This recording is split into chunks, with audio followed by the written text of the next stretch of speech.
So yeah, I got I did something big recently.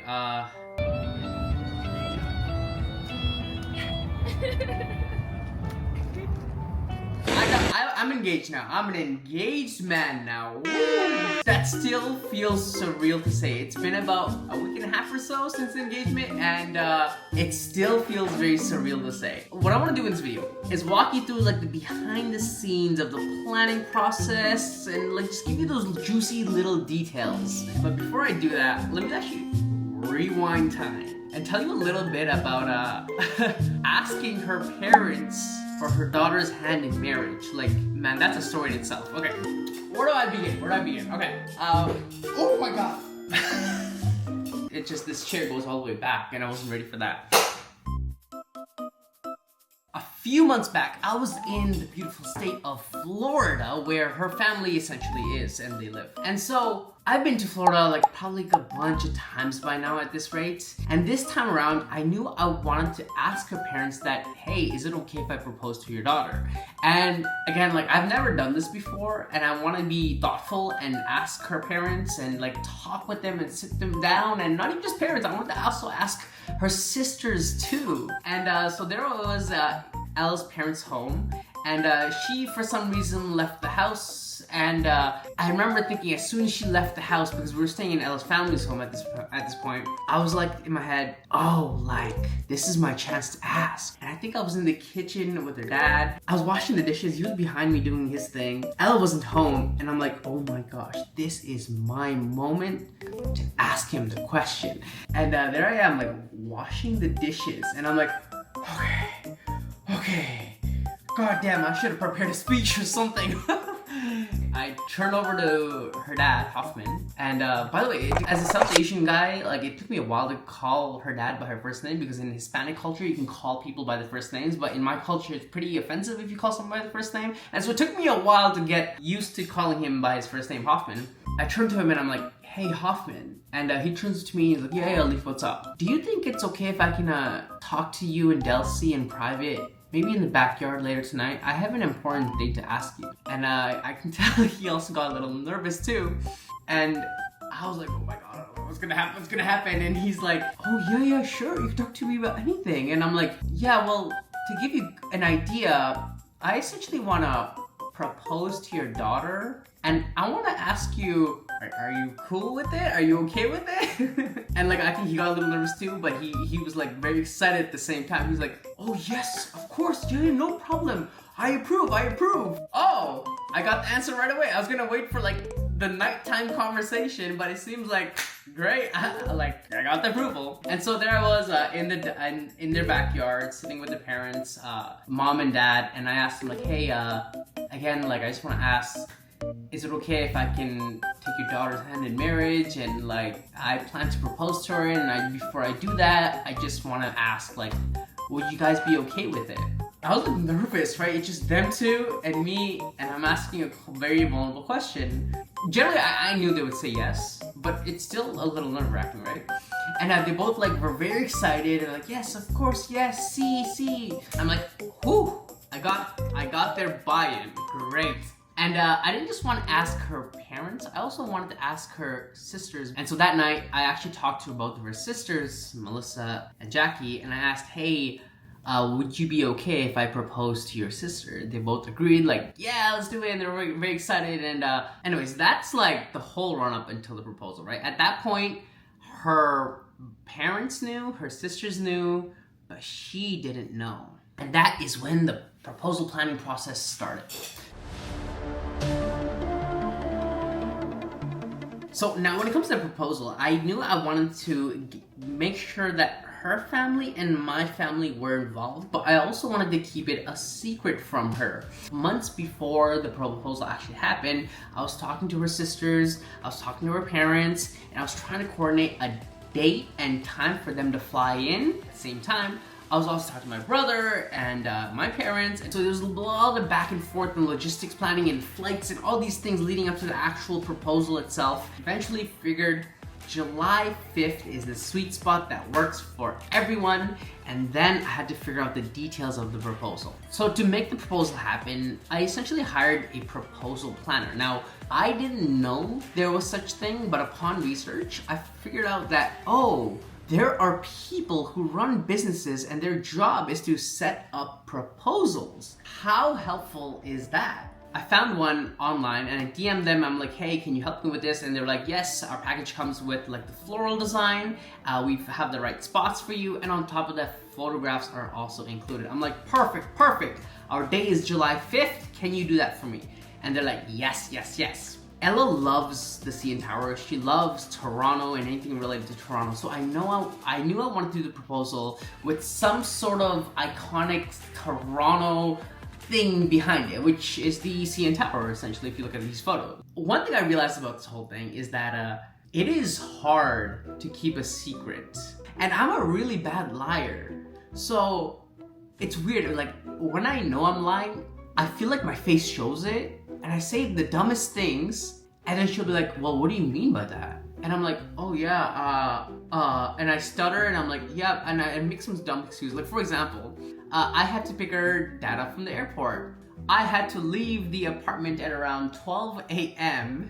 to pick her dad up from the airport. She asked me, where are you going? What are you doing?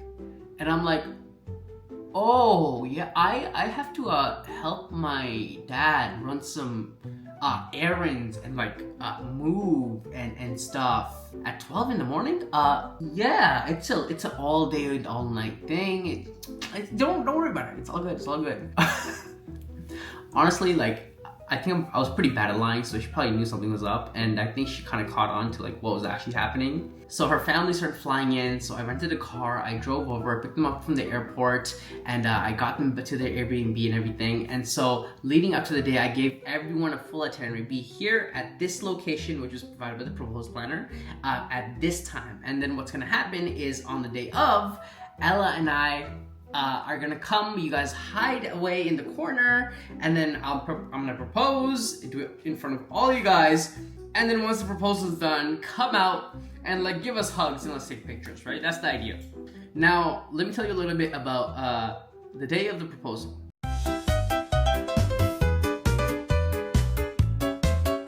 The day of, we had a lot of time. The proposal was planned for like 8, and so we had the whole day before us. And I'm like to her, hey, we have a dinner reservation. I want to take you on a fancy date.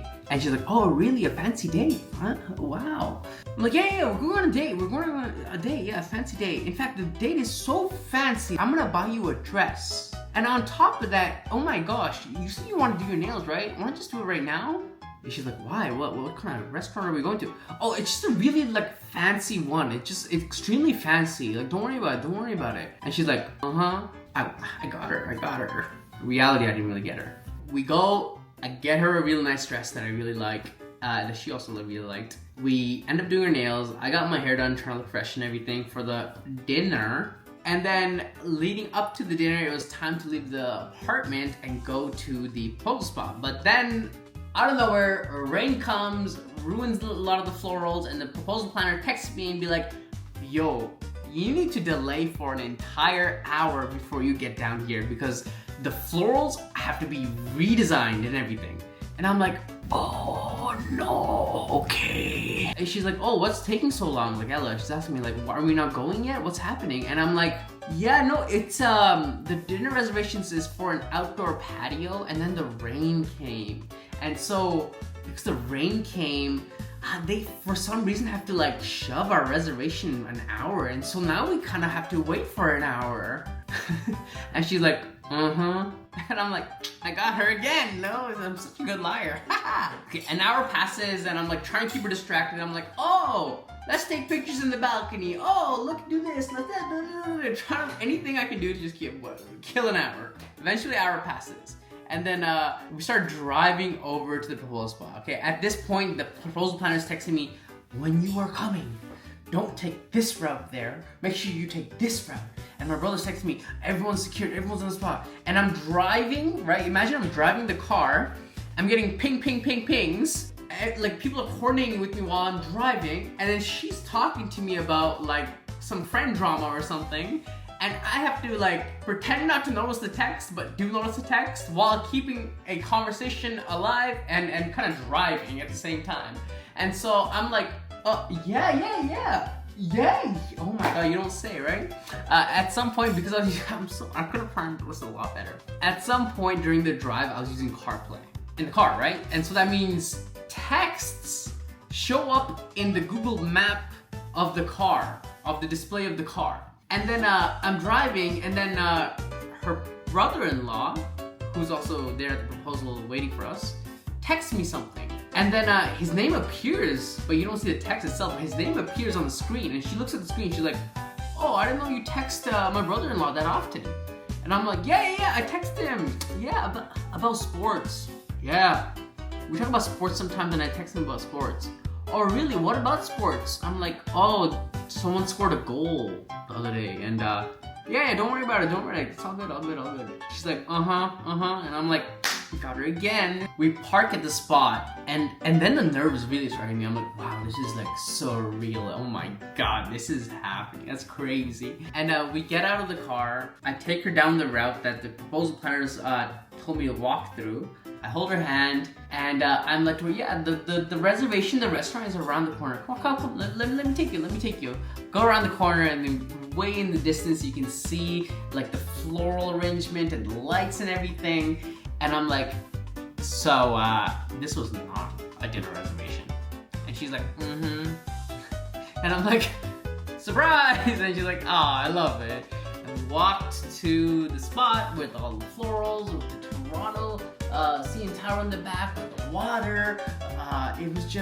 It turned out so well. Originally, I wanted to get the sunset, right? At sunset, it's nice purplish kind of sky and everything, but again, because of the rain, things got delayed, so we have to do a nighttime proposal. But honestly, like looking at these pictures, looking at like the whole layout, my god, everything turned out so freaking perfect. And so there I was, I walked her there, and I told her, hey, I'm to ask you something, but before I ask you like the most important question in my life, I want to read you something. And so I read her a nice like cute little a letter I wrote her. And then I like started crying during the reading of the letter. And I'm like, well, I did not plan to cry. And so I'm reading this, and I'm starting to tear up. I look at her, and she's starting to tear up. I'm like, oh my god, this is crazy. I went down on one knee, and I like practiced that, right? Like it sounds simple, go down on the knee, but let me tell you, gents, if you're watching this, here's some quick tips. I think I'll do it, but I'm wearing shorts, so it might look kind of weird, but I'm gonna show you. Okay, the way I planned it is this. If the camera is here, looking this way, I avoid going like this, as you can see. Why? Because you just see this, right? You don't want this in the picture. So what you do is, like this, so you get the perfect, the right angles and everything, right? And then when you propose, straight back, kind of like this, right? You don't want to go like that. Like that kind of looks kind of weird, right? So you want to do a straight back. And on top of that, I was wearing loafers, so I don't know if you can see it, but notice how my sandal is doing this? Okay, no, it's not doing it. But I was worried my loafers would like stick out in the back, kind of like that to the ground, like this. And I would look at it, and then in the picture, it would look weird because my loafers are not like pointing that way. So be mindful if you're wearing loafers, and then actually do that. Okay, next is you want to make sure that the ring box comes out at the right side, and make sure it's upright and pointing in the right direction. I made the mistake, when I didn't realize it, is that when I pulled it out in the actual proposal, the ring was upside down. And I was like, oh, all the rehearsals, yo, and the ring was upside down. Anyways, no one else saw it except her, but she forgave me, which is great. Okay, and then you get up, and then you actually put it on her finger, right? And so that's exactly what I did. And afterwards, her family came out, and everyone came out. We hugged, and we took pictures, which is really beautiful. What advice would you give to someone planning a proposal? Make it personal to both you guys. And second is plan the proposal, but also plan out like how you're gonna hide it, because honestly, hiding it is like the hardest part of the proposal. That's what I feel. Like, you gotta hide it. Like that is hard, and that requires planning too. And there you have it. The behind the scenes of my proposal, what went down, all the juicy details. Thanks for watching this video. It's really cool to like have you guys like watch me in one of the biggest moments probably of my entire life, and it means a lot. So thank you for watching all the way to the end of this video. It really does mean a lot, and I'll see you in my next video. Peace.